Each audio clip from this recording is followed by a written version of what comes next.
The Falmer were not always monsters. Before they became the eyeless, twisted creatures that haunt Dwemer ruins, before they forgot their language and lost even the memory of light, they were the Snow Elves, masters of ancient Skyrim, builders of crystal cities that caught the northern lights, a civilization that turned the harshest environment in Tamriel into paradise. Their fall was not swift. It took generations, not through plague or divine curse, but through choices compounded by cruelty. An entire race stripped of everything that made them who they were, until even the capacity to remember what they had lost was gone.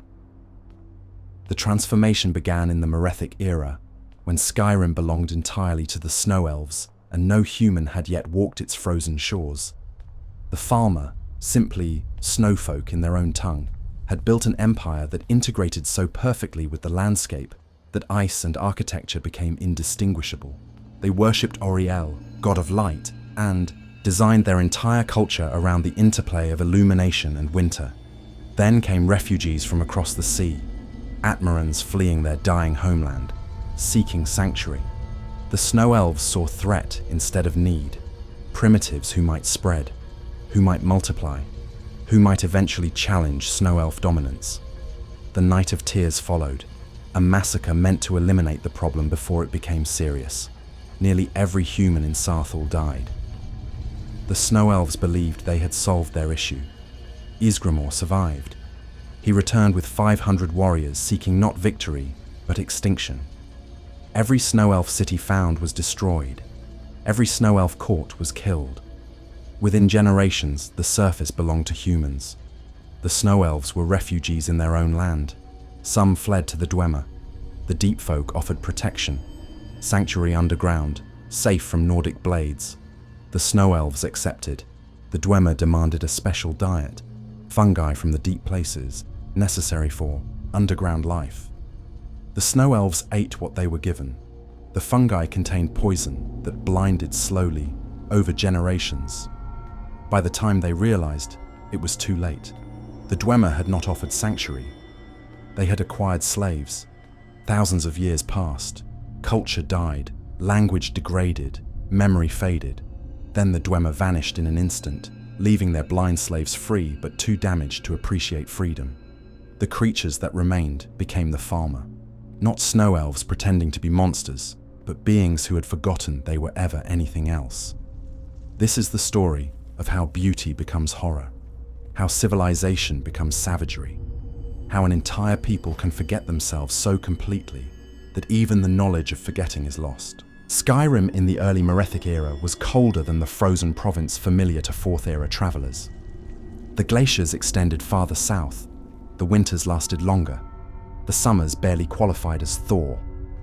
Most of Tamriel's early civilizations avoided the north entirely, establishing themselves in temperate regions where survival did not require constant struggle against the elements.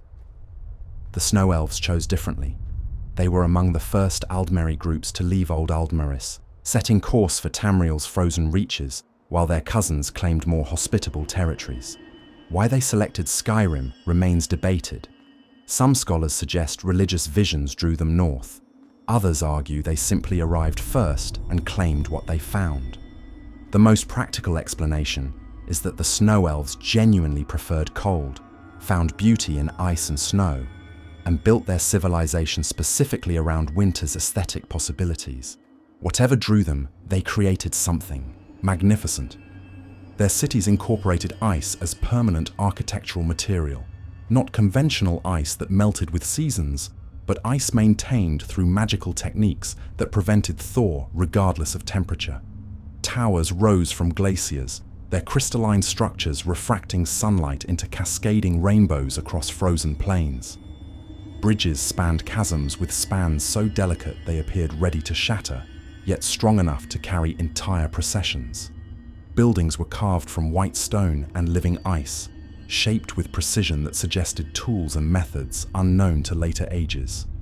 The Forgotten Vale preserves fragments of what they built. The inner sanctum still stands after thousands of years, its architecture demonstrating capabilities modern mages cannot replicate.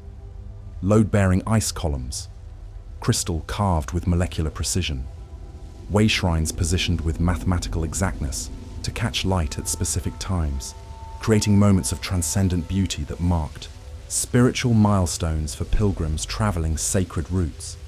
This was not mere craftsmanship. This was civilization at its apex. The Snow Elves had millennia of continuous cultural development before other races even reached Tamriel. Their oldest structures predated the founding of the Aldmeri Dominion. By the time Veloth led his people to Morrowind, the Snow Elves had already perfected their architectural traditions and established religious practices that would endure for ages. They worshipped Auriel, the elven aspect of Akatosh, but their veneration took unique forms. They did not simply pray to the god of time. They celebrated light itself, the way it reflected off snow, the way it bent through ice, the aurora borealis that danced across Skyrim's northern sky, green and purple and blue curtains of radiance that the Snow Elves interpreted as direct manifestations of divine presence. Their sacred architecture was designed entirely around this worship. Way shrines marked pilgrimage routes to the inner sanctums, the holiest sites in their religion. 5 major sanctums existed, each representing different aspects of Auriel's nature. Reaching them required journeys through terrain that killed the unprepared. Pilgrimages where proving devotion meant surviving conditions that tested both body and faith. The way shrines were positioned with astronomical precision. Each caught light at calculated angles during specific times.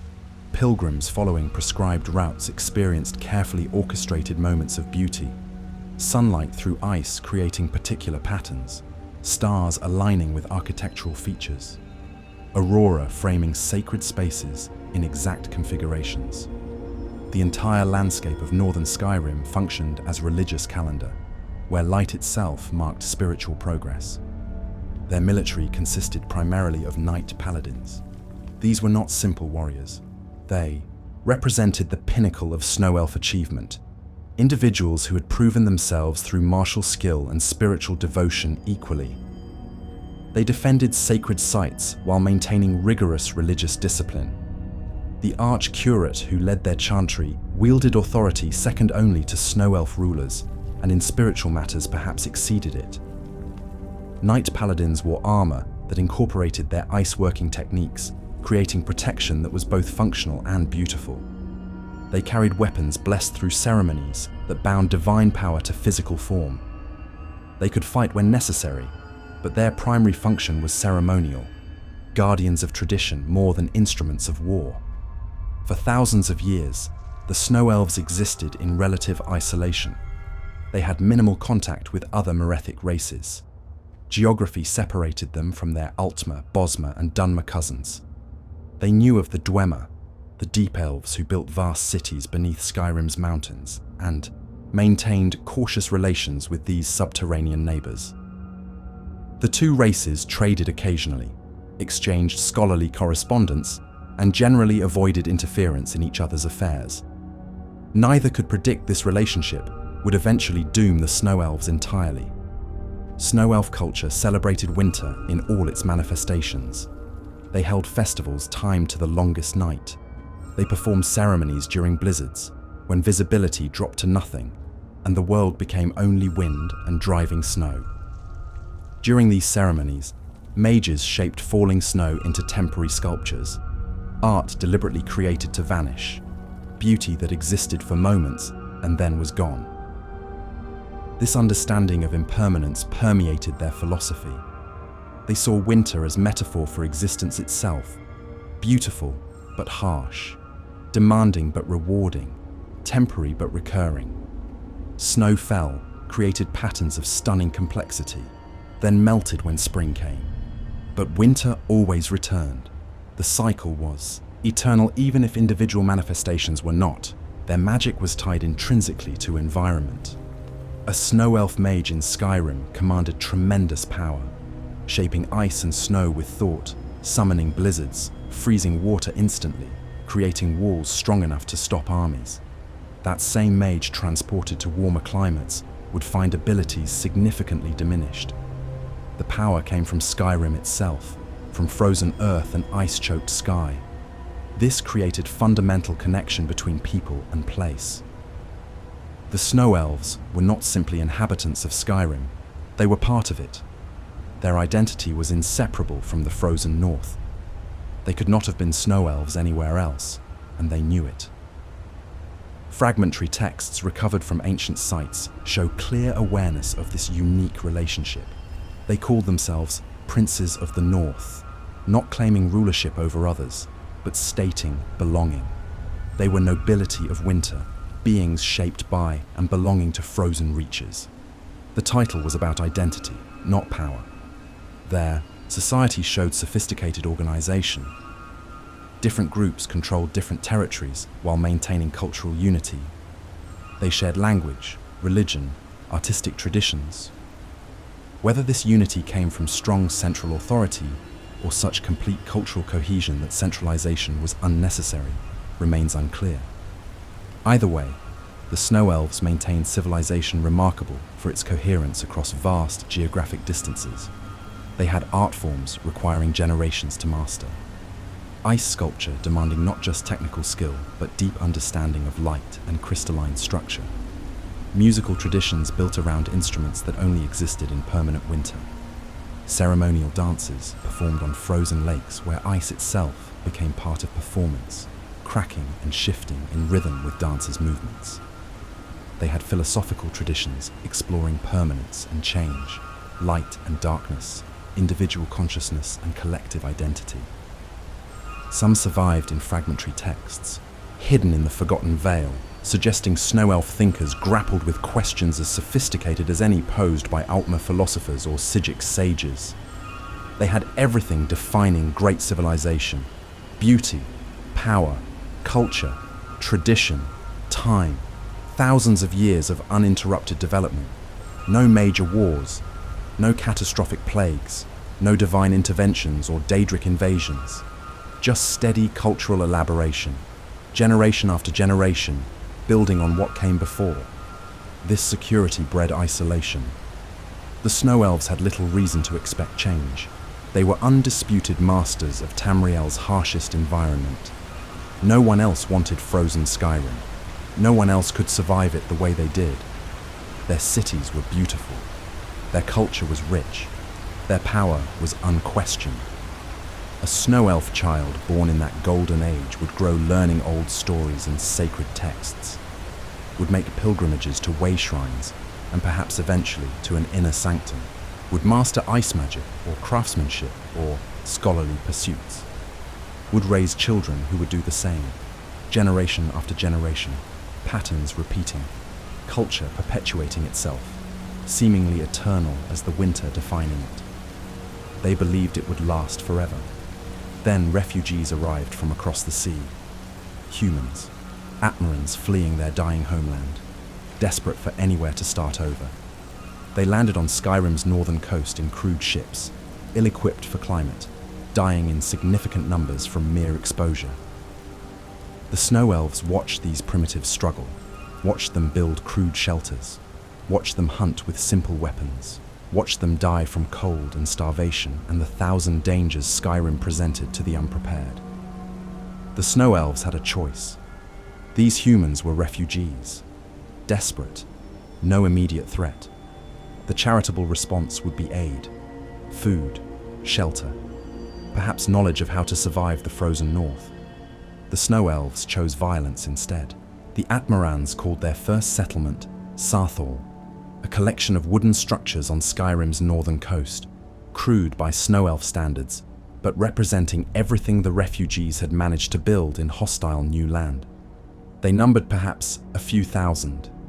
Men, women, children. Families trying to establish new lives after fleeing civil war and catastrophe in their homeland across the Sea of Ghosts. Initial contact between Atmarans and Snow Elves was peaceful. The elves, confident in their civilization's superiority, viewed these rough newcomers as curiosities rather than threats. They observed the humans building their settlement with mild interest, noting their primitive construction techniques and simple tools. The Atmorans occupied land the Snow Elves considered too marginal to claim. There seemed no reason for conflict. The relationship remained cordial for years. Some trade occurred. The Atmorans offered furs and worked leather. The Snow Elves provided tools and, occasionally, food during harsh winters. Neither side sought deeper interaction. The humans were busy surviving. The Snow Elves had no interest in becoming involved with primitives who would likely die out within a few generations anyway. Then the Atmorans discovered something beneath Sarthor. Exactly what they found remains debated. Some scholars argue it was the Eye of Magnus, the mysterious artifact that would much later surface at the College of Winterhold. Others suggest different objects of power. The Atmorans themselves left no clear records. Whatever it was ancient, powerful, dangerous. The Snow Elves learned of the discovery. How they learned is unclear. Perhaps through trade contacts, perhaps through magical observation. Perhaps an Atmoran simply mentioned it in conversation, not understanding the significance. However they learned, the Snow Elves recognized the danger immediately. They demanded the artifact be surrendered. Ancient objects of that magnitude were too dangerous for humans to possess. The Atmorans, not understanding what they had found and suspicious of elvish demands, refused. The Snow Elves issued warnings. The Atmorans stood firm. Tension escalated. The Snow Elves decided the matter required direct action. The attack came during winter night. Snow Elf warriors approached Sarthor in a coordinated assault, timed to catch the settlement at its most vulnerable. The humans were sleeping. Guards were minimal. The cold was brutal. Perfect conditions for quick, decisive action. The massacre was thorough. The Snow Elves moved through Sarthor, killing everyone they encountered. They made no distinction between combatants and civilians. Men died. Women died. Children died. The Snow Elves burned wooden structures and scattered what remained. They recovered the artifact and destroyed what they could not remove. The goal was not punishment, it was elimination. Nearly everyone in Sarthor died that night. The Snow Elves believed they had solved their problem. The dangerous artifact was secured. The human presence was erased. The primitives would not return. The North belonged to the Snow Elves, as it always had. They were catastrophically wrong. Ysgramor survived, a warrior of considerable skill and reputation. He had been away from Sarthor during the attack.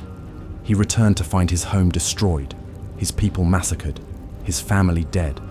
Only his 2 sons survived with him, 3 Atmorans out of thousands. Ysgramor took what he could salvage and fled to ships on the coast. The Snow Elves, having accomplished their objective, did not pursue aggressively. They believed the few survivors would die attempting to cross the Sea of Ghosts in winter. The matter was finished. Ysgramor reached Atmora. He carried with him tales of elvish treachery, stories of a peaceful settlement attacked without warning, families slaughtered in their sleep, the homeland his people had tried to build, burned by elves who saw humans as vermin to be exterminated. The Atmorans in their northern homeland were already displaced and desperate. Civil war had torn their society. Supernatural catastrophes had made vast regions uninhabitable. They needed somewhere to go, and Skyrim had seemed promising until news of Sarthor reached them. Ysgramor transformed grief into purpose. He gathered warriors, not settlers looking for new homes, but fighters seeking revenge. He recruited 500 of the greatest warriors Atmora could provide. The 500 companions, each one a veteran of the civil wars, each one hardened by conflict and loss, each one ready to follow Ysgramor anywhere. He forged an axe specifically for killing elves, Wuthrad, enchanted to cause devastating damage to elvish physiology. A weapon designed not for combat, but for extermination. The return was not a military campaign, it was genocide. Ysgramor and the 500 landed on Skyrim's northern coast in early Merethic era 500. They did not attempt to rebuild Sarthor. They did not seek to negotiate or establish terms. They hunted Snow Elves. The companions spread across northern Skyrim, attacking every Snow Elf settlement they could find. They killed every elf they encountered. They burned cities that had stood for millennia. They desecrated holy sites. They showed no mercy and accepted no surrender. The Snow Elves, unprepared for war on this scale, fell back in confusion. They had attacked Sarthal with perhaps a few hundred warriors. They faced 500 veterans who fought with fury born from genuine loss and manufactured hatred. More Atmarans arrived with each passing season, drawn by stories of land to be claimed and enemies to be killed. Snow Elf responses were disorganized. They had no central military command. Different cities fought independently. Some attempted negotiation. Some fled. Some gathered forces to counterattack. Nothing worked.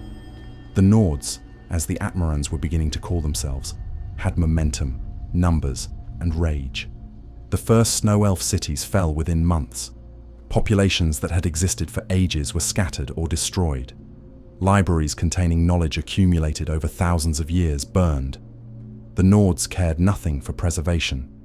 They wanted Snow Elves dead. The Knight Paladins fought bravely. Their training was superior. Their equipment was better. Their magic was sophisticated. But they were ceremonial warriors facing combat veterans. They were individuals facing coordinated armies. They were defenders of a peaceful civilization facing invaders who wanted nothing but blood. The Snow Elves retreated southward. Every stand they made failed. Every city they defended fell. The Nords were relentless. Ysgramor led them with single-minded determination, Vuthrad leaving trails of elvish dead wherever he went. The war lasted generations. The initial 500 companions died or returned to Atmora, but their legacy continued. More Nords arrived.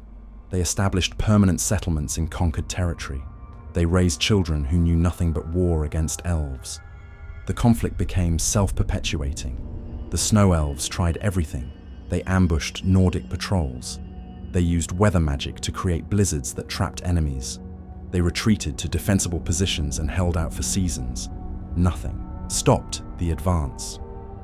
The Nords adapted to winter warfare. They learned to counter Snow Elf magic. They fortified captured cities and used them as bases for further expansion. Within 200 years, the surface of Skyrim belonged to humans. Snow Elf cities were ruins occupied by Nordic settlers. The crystal architecture was torn down and replaced with wooden halls. Sacred sites became military outposts. The carefully positioned way shrines were destroyed or defaced. The Snow Elves who survived faced extinction. They had been driven from their homes. Their civilization was shattered. Their population was decimated. They were refugees in the land they had occupied for millennia. Some fled east toward Morrowind. Some scattered into the most remote mountain valleys, hoping the Nords would not pursue them into terrain too harsh for settlement. Some disappeared into the wilderness to die alone rather than face capture. And some, desperate beyond measure, turned to the only people who might offer sanctuary. They went to the Dwemer. The Dwemer were unlike any other race in Tamriel.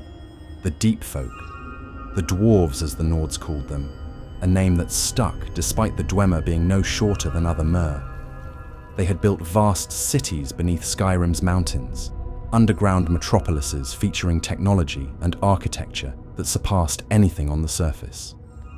Their relationship with the Snow Elves had been cordial but distant. Both races were Mer. Both valued knowledge. But their approaches differed fundamentally. The Snow Elves worshipped Auriel and built their culture around divine light. The Dwemer rejected all gods, considering the Etarda to be powerful beings rather than objects of worship.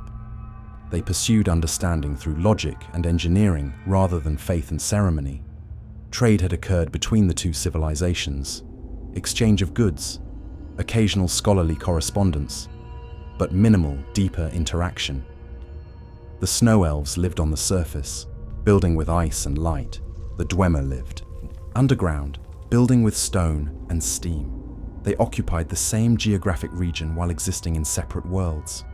When desperate Snow Elves approached Dwemer cities seeking refuge, the Deep Folk faced a decision. They could refuse and leave the Snow Elves to Nordic blades. They could accept and risk involvement in surface conflicts that did not concern them. Or they could accept with conditions. The Dwemer chose the third option. They agreed to shelter Snow Elves in their underground cities, safe from Nordic hunters, protected by Dwemer military strength and the sheer impossibility of humans successfully besieging underground fortresses. The Snow Elves could live in the deep places until the surface situation stabilized. The Dwemer had requirements. First, the Snow Elves would occupy designated areas within Dwemer cities, not integrated into Dwemer society, but housed in specific districts. They would not interfere with Dwemer affairs or access sensitive areas. Second, they would contribute labor. The Dwemer had extensive construction projects, mining operations, and maintenance work. The Snow Elves would provide workforce in exchange for protection and sustenance. Third, they would adopt a diet suitable for underground living. Surface food could not grow in the deep places. The Snow Elves would need to eat what the underground provided. Specifically, certain fungi cultivated in the deepest caverns. The Snow Elves, desperate and without alternatives, agreed to all conditions. They moved into Dwemer cities in waves as Nordic pressure intensified. Thousands, eventually tens of thousands. Entire Snow Elf populations relocating underground, believing this was temporary. Once Nordic fury subsided, once the war ended, they would return to the surface and rebuild. The fungi the Dwemer provided grew in complete darkness. It was nutritious, it sustained life. It was also toxic. The toxins did not kill. They blinded, slowly, over years and decades. The first generation of Snow Elves who ate the fungi regularly began experiencing vision problems, difficulty seeing in bright light, though bright light was rare underground. Then trouble with details, colors fading, outlines becoming blurry. By the time they realized something was wrong, their children were being born with compromised vision. The third generation was entirely blind. The Dwemer claimed ignorance. The fungi was safe for Dwemer consumption. Perhaps elvish physiology reacted differently. Perhaps some environmental factor was responsible. They offered sympathy, but no solution. The Snow Elves were already dependent on Dwemer food. Returning to the surface meant facing Nordic genocide. They had no choice but to continue eating what they were given. The blindness was not accident, it was design. The Dwemer had not offered sanctuary out of compassion or racial solidarity. They had seen opportunity. The Snow Elves provided labor force for projects the Dwemer did not want to undertake themselves. Mining in dangerous areas, construction in unstable caverns, maintenance of systems in toxic environments. Work that risked Dwemer lives could be performed by desperate refugees who had nowhere else to go. But refugees might eventually leave. They might demand better treatment. They might organize and resist. Blind refugees had no such options. A blind population could not navigate the complex tunnel systems connecting Dwemer cities, could not find their way to the surface even if they wanted to escape, could not read Dwemer texts or operate Dwemer machinery without extensive assistance, could not threaten their hosts in any meaningful way. The Dwemer had not acquired refugees. They had created slaves. The transformation took generations to complete. The first Snow Elves who entered Dwemer cities remembered sunlight, remembered their crystal architecture and sacred way shrines, remembered what it meant to be Snow Elves. They told their children stories of the surface world, trying to preserve culture and identity. But their children were born underground. They knew the deep places, not the frozen reaches. They heard stories of light and ice, but these were abstractions, concepts without experiential foundation.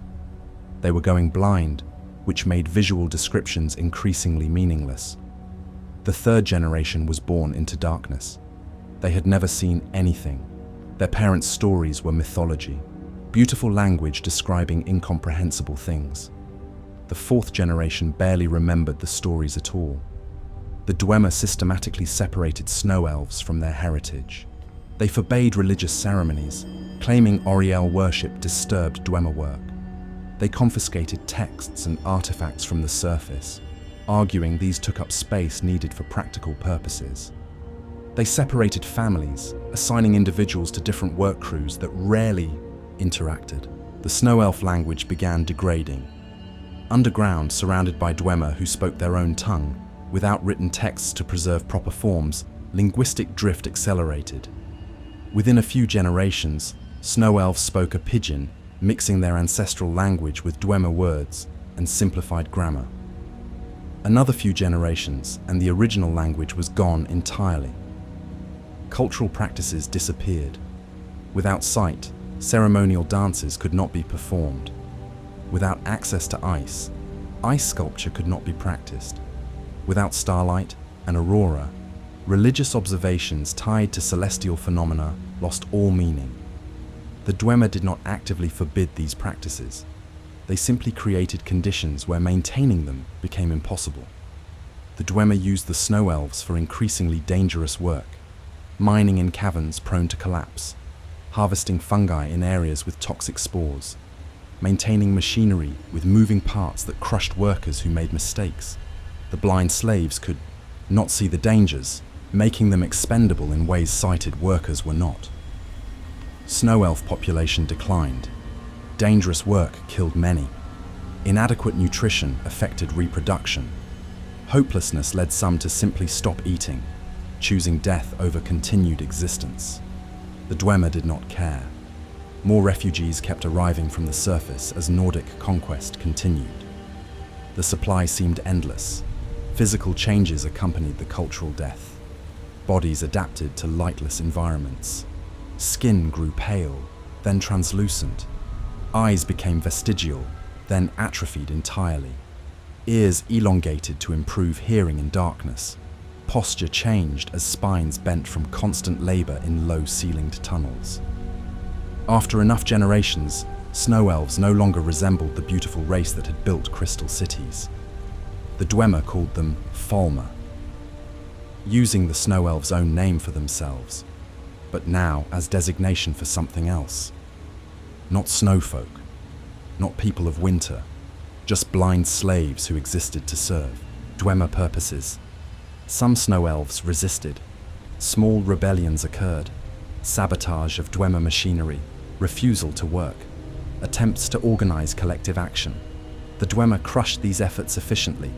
Blind slaves could not fight effectively against sighted opponents.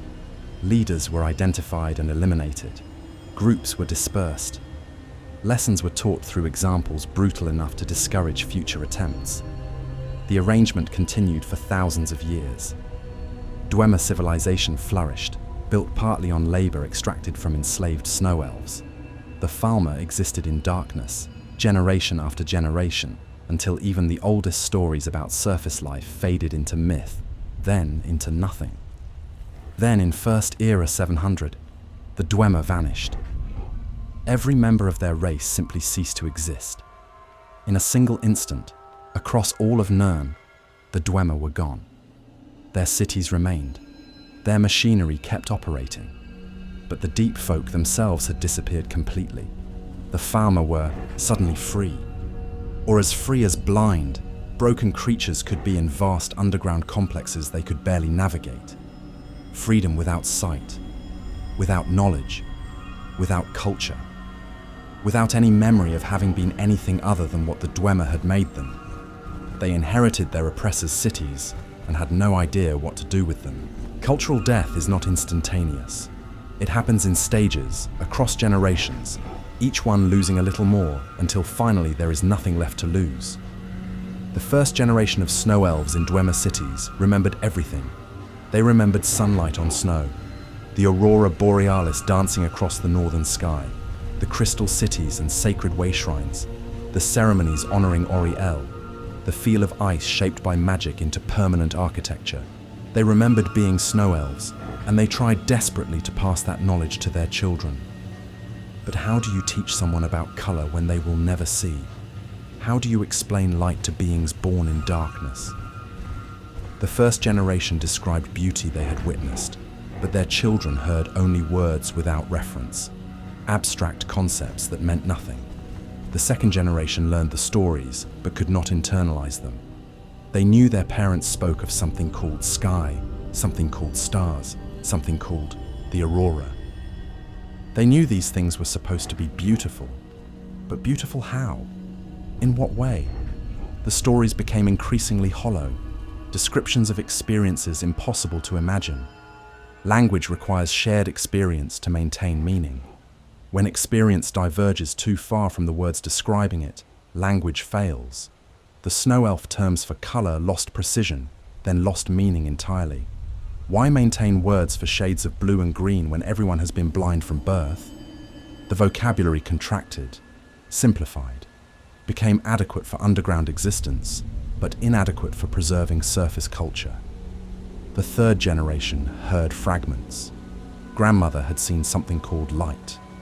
Grandfather had performed ceremonies at something called a way shrine.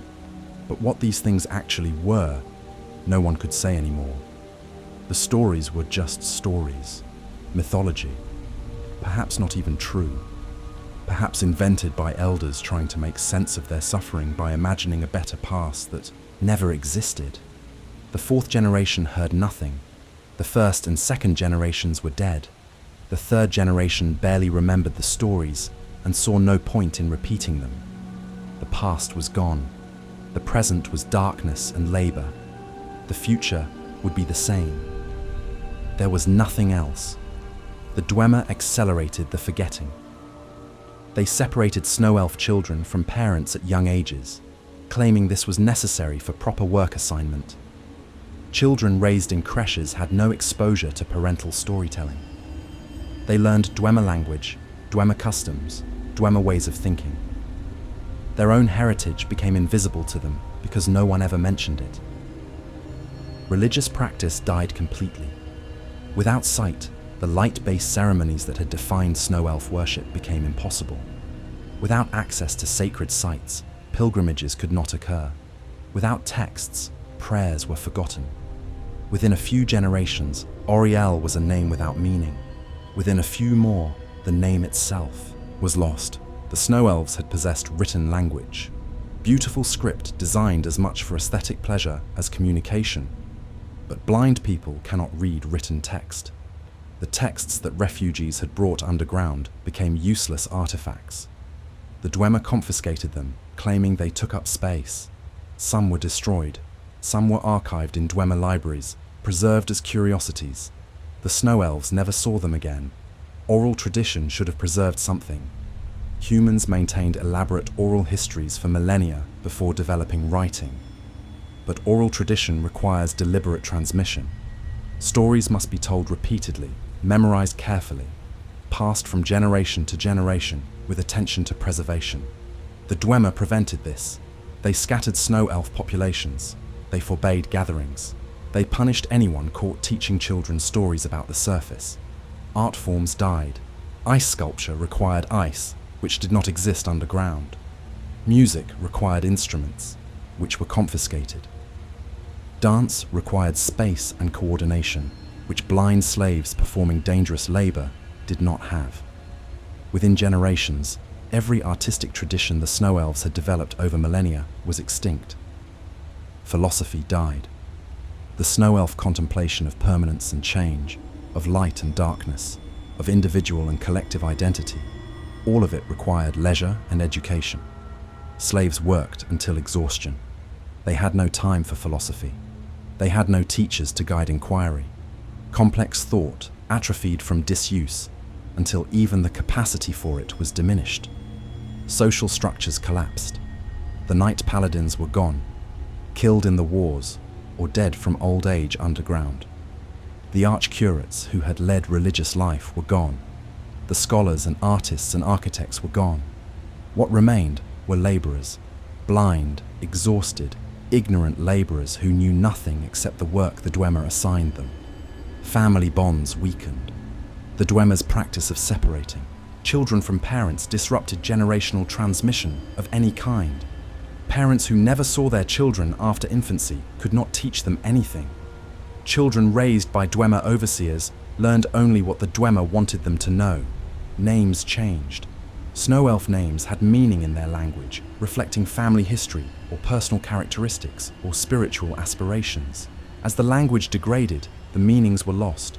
The Dwemer assigned numbers or simple designations. The Snow Elves forgot their names as they forgot everything else. Memory itself became unreliable.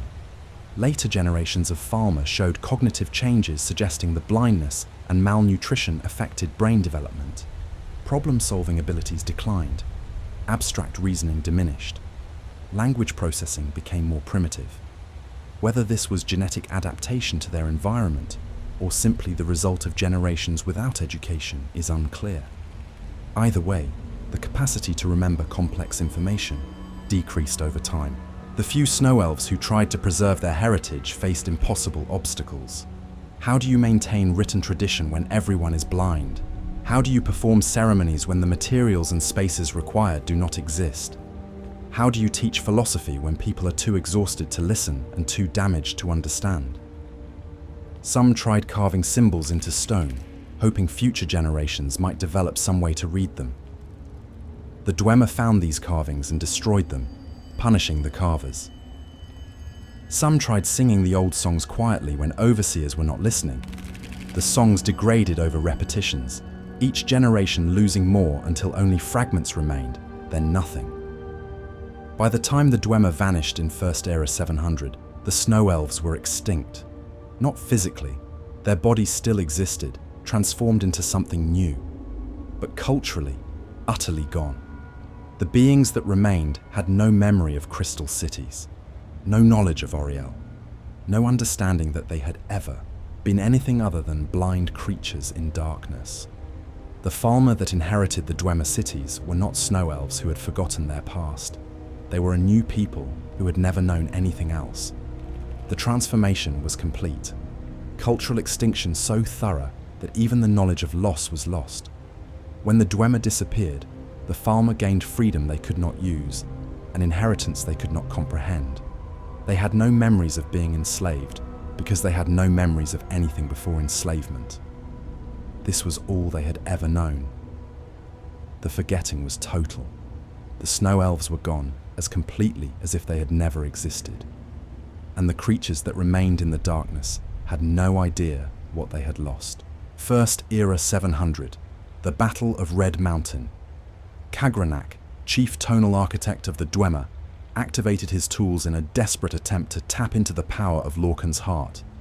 Every Dwemer on Nirn vanished simultaneously. Not dead, not transported, simply gone, as if they had never existed. Only their cities and creations remained. The Falmer noticed immediately. The overseers did not arrive to assign work. The beatings stopped. The commands that had structured every moment of their existence ceased. The machinery that had always operated, maintained by Dwemer tonal architects, kept functioning. But the Dwemer themselves were absent. The Falmer's initial response was confusion. Blind creatures who had known only servitude suddenly found themselves without direction. Some continued working, unsure what else to do. Some stopped and waited for overseers who never came. Some tentatively explored areas that had previously been forbidden, expecting punishment that did not arrive. Days passed. The Dwemer did not return. The Falmer began to understand something fundamental had changed. Exactly what, they could not comprehend. They had no framework for understanding the Dwemer disappearance, no knowledge of the Battle of Red Mountain or Kagranak's experiments, no context for the metaphysical catastrophe that had erased an entire race. What they understood was simpler. The masters were gone. The rules had changed. Survival now meant something different than it had meant yesterday. The Falmer began claiming the Dwemer cities for themselves, not through any organized decision or collective action, but through simple expansion into spaces previously denied them. They moved into Dwemer residential areas. They took tools and materials. They explored the vast underground networks that the Dwemer had built and that the Falmer had only known as work sites. Blackreach, the enormous cavern beneath central Skyrim, became the center of Falmer presence. The Dwemer had built a Magnificent city there, surrounding a vast underground lake and featuring some of their most advanced architecture and technology. The Falmer inherited it and made it their own in the only ways they knew. They did not maintain the machinery. They could not read the Dwemer texts explaining how systems operated. They could not see the sophisticated mechanisms or understand the principles behind them. The machinery continued functioning on its own, drawing power from sources the Falmer never identified. Where it broke down, it stayed broken.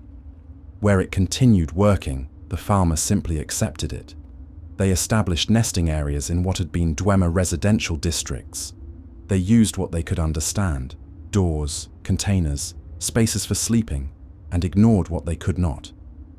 The elaborate Dwemer architecture became backdrop for much simpler existence. They hunted in the underground ecosystems. The deep caverns contained life forms that had adapted to darkness. Giant insects, blind fish in underground rivers, fungi that grew without light. The Falmer learned to hunt and harvest these resources. They had no need to venture to the surface. The underground provided everything necessary for survival. They began domesticating the Chorus. These giant insects, native to Skyrim's deepest caves, had existed alongside the Dwemer, but had never been tamed. The Falmer, blind like the Chorus and adapted to similar environments, developed a relationship with the creatures that went beyond simple hunting. They learned to breed them, to harvest their eggs for food, to use their chitin for armor and tools. The Chorus became integral to Falmer survival. Violence increased. Without Dwemer control, different Falmer groups competed for resources and territory. They fought each other with weapons scavenged from Dwemer armories or crafted from bone and chitin. The conflicts were brutal but small scale. Tribes established territories within the ruins and defended them against intruders. They developed a primitive culture of their own. Not civilization in any meaningful sense, but patterns of behavior that distinguished different groups. Some Falmer became more aggressive, specializing in raiding. Others focused on maintaining fungus farms. Some became shamans of a sort, channeling magic through instinct rather than training. Their communication evolved into something new. The degraded Snow Elf language had been replaced by Dwemer tongue during enslavement. After the Dwemer vanished, this language continued degrading without educated speakers to maintain it. Within generations, the Falmer spoke something that was neither Snow Elf nor Dwemer, but a primitive pidgin adequate for basic communication, but incapable of expressing complex ideas. They created weapons and armor from available materials. Chorus chitin provided lightweight, durable material for both. Bone from underground creatures served for weapons. They developed distinctive styles, crude but functional, designed for combat in darkness, where appearance was irrelevant and efficiency was everything. Some Falmer began venturing to the surface. They emerged from cave systems connecting to Dwemer ruins, drawn by curiosity or driven by resource pressure. These surface raids targeted farms and villages, where the Falmer could steal food and supplies. The blind creatures proved formidable fighters, using enhanced hearing and smell to track prey and coordinate attacks. Surface dwellers responded with fear and violence. The Falmer were monsters. Stories spread of blind creatures dragging victims into darkness. Villages organized defenses. Hunters sought out cave entrances and killed any Falmer they found. The relationship between Falmer and surface races became purely hostile. The Falmer adapted to this hostility. They set traps near cave entrances. They developed tactics for ambushing surface dwellers who entered the ruins. They used the Dwemer machinery they could not understand as obstacles and defensive positions, making exploration of the ruins dangerous even beyond the Falmer themselves. Generations passed. The Falmer who remembered being enslaved died. Their descendants knew only freedom, such as it was. Freedom to hunt and fight and breed and die in darkness. Freedom without knowledge, without culture, without any awareness that their ancestors had been something different. The Dwemer cities became Falmer territory. The beautiful architecture and sophisticated machinery served as setting for existence far more primitive than the Dwemer had lived. The farmer used what they could and ignored the rest, living in the ruins of a civilization they could not comprehend, having lost entirely the civilization they themselves had once built. They were free, but freedom without memory or culture or sight was hardly freedom at all. They had survived, but what had survived bore almost no resemblance to what the Snow Elves had been. The Falmer encountered in 4th era Skyrim are the final result of thousands of years of degradation. Blind, hunched, pale creatures that attack on sight. They communicate through clicks and hisses. They wear crude armor made from chorus chitin. They wield weapons of bone and scavenged metal. They show no mercy and accept no communication. They are found throughout Skyrim's underground spaces.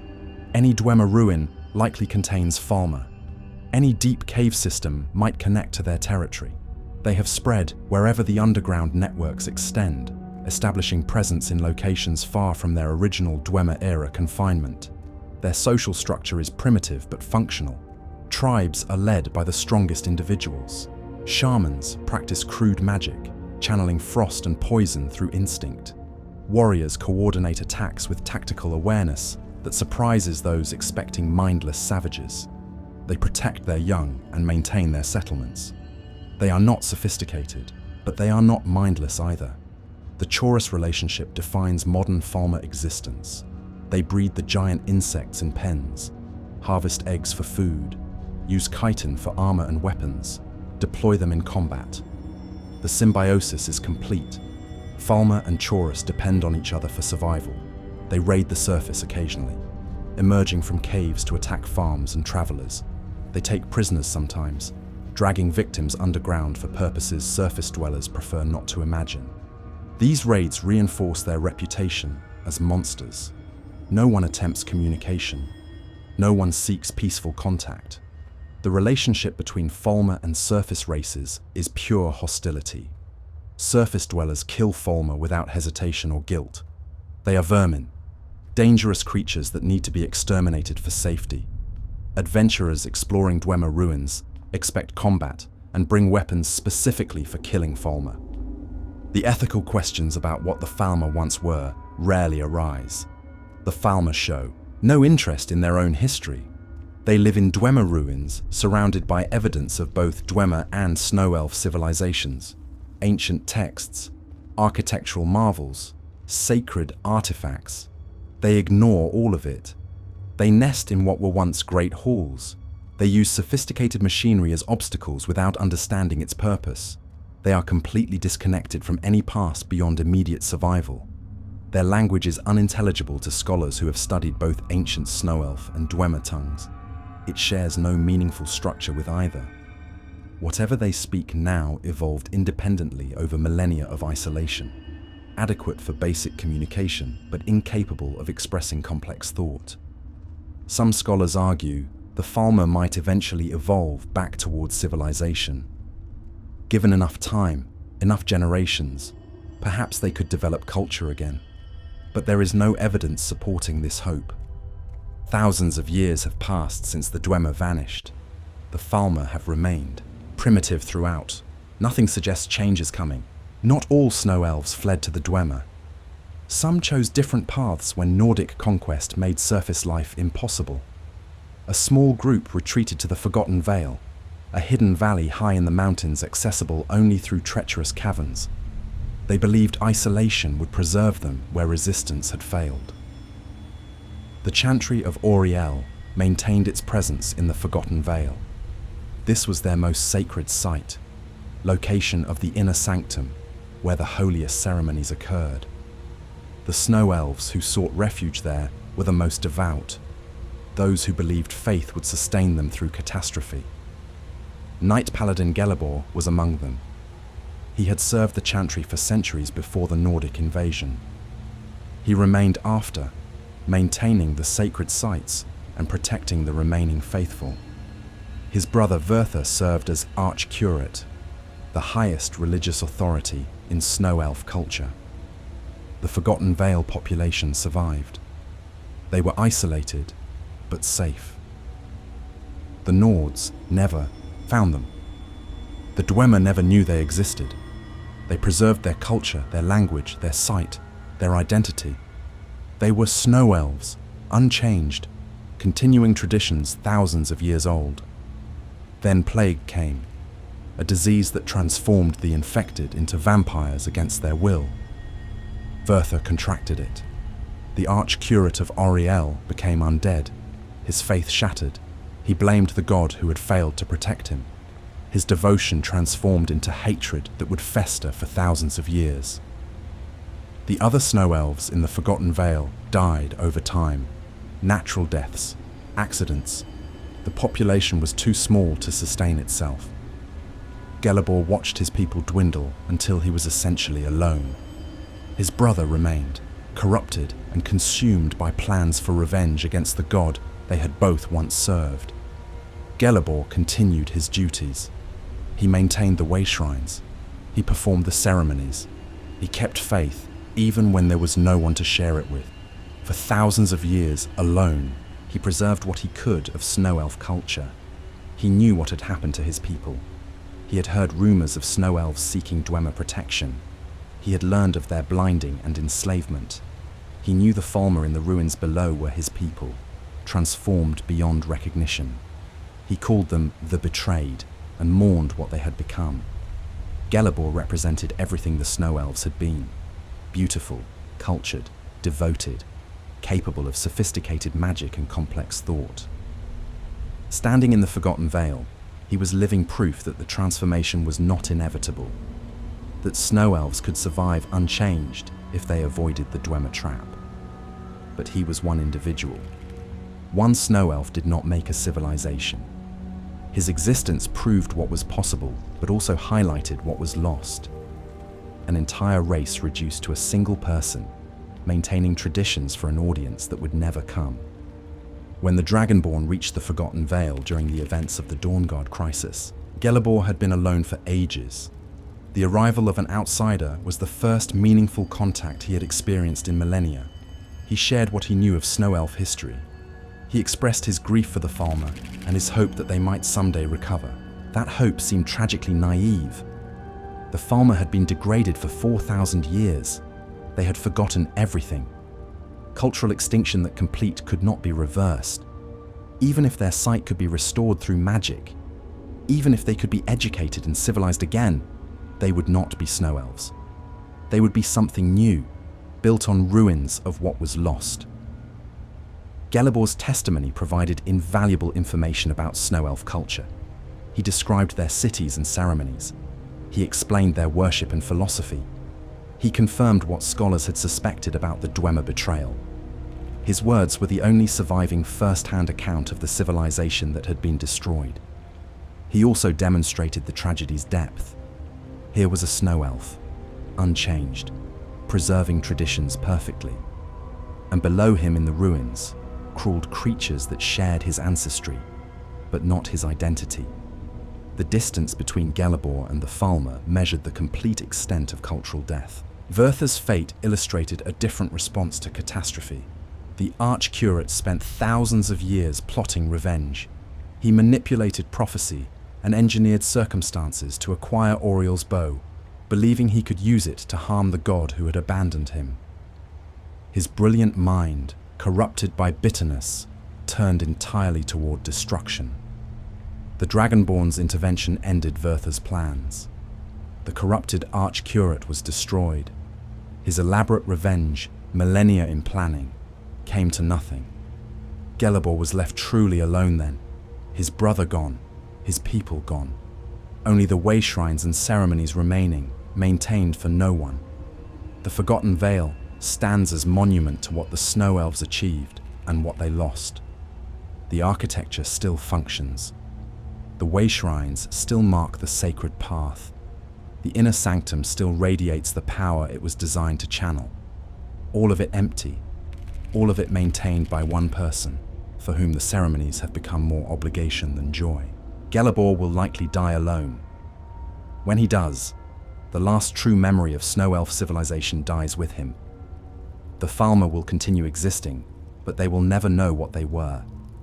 The culture that survived in him will be extinct, and nothing will remain but ruins and transformed descendants who cannot recognize their own heritage. The Falmer tragedy is not that they were defeated in war. Civilizations fall to conquest regularly throughout history. Defeat can be survived. Populations rebuild. Cultures adapt. The Snow Elves fell in a war they started through their own poor choices, but that alone would not have doomed them. The tragedy is what came after. The Dwemer did not simply defeat the Snow Elves, they erased them. Systematically, over generations, they stripped away everything that made the Snow Elves who they were. Sight, language, culture, memory, identity.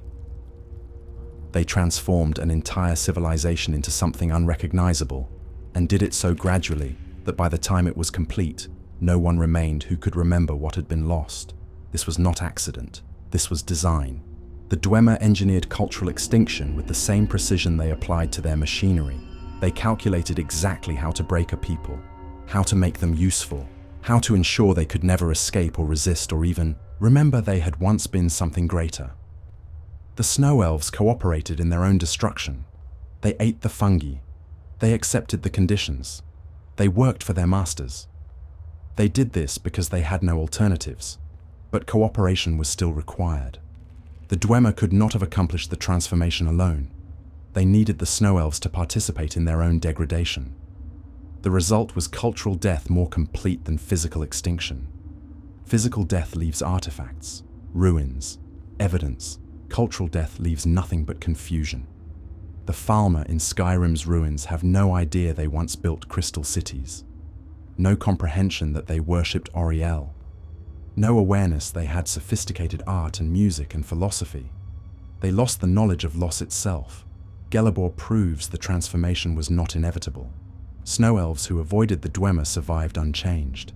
The capacity to remain Snow Elves existed.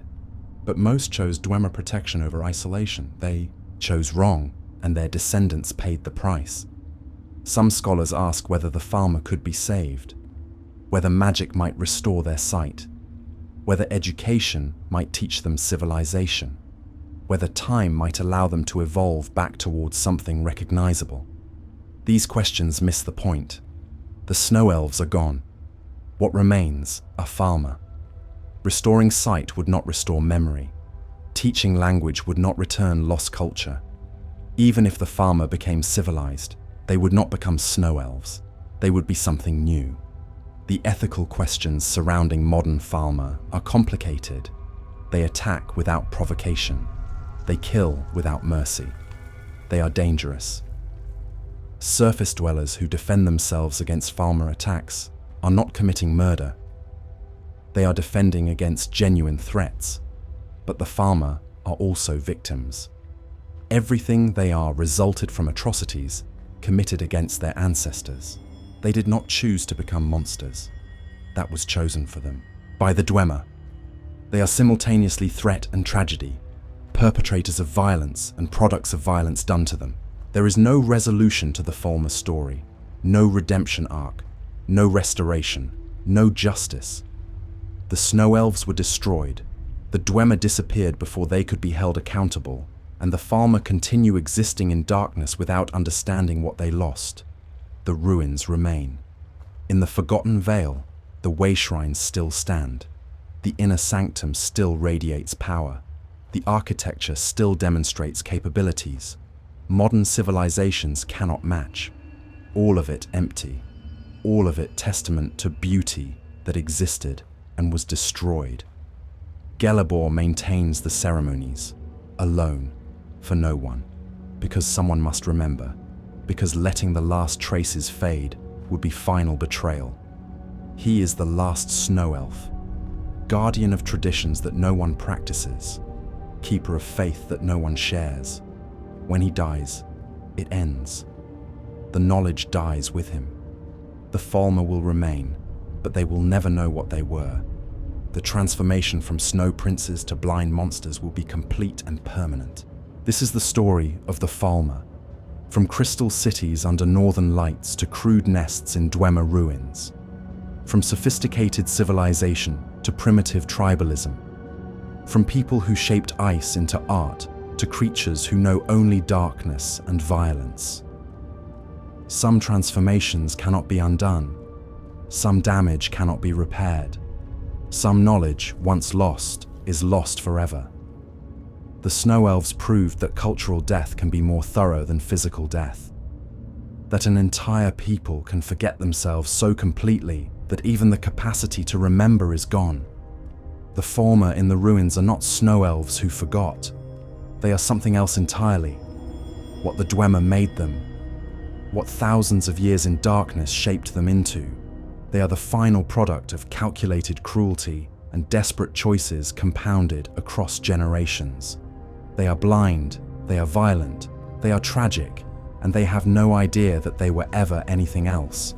The northern lights still dance across Skyrim's winter sky.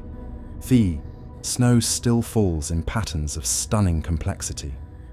The frozen beauty that the Snow Elves celebrated still exists, but the people who saw meaning in that beauty are gone. And the creatures that inherited their blood cannot see beauty at all.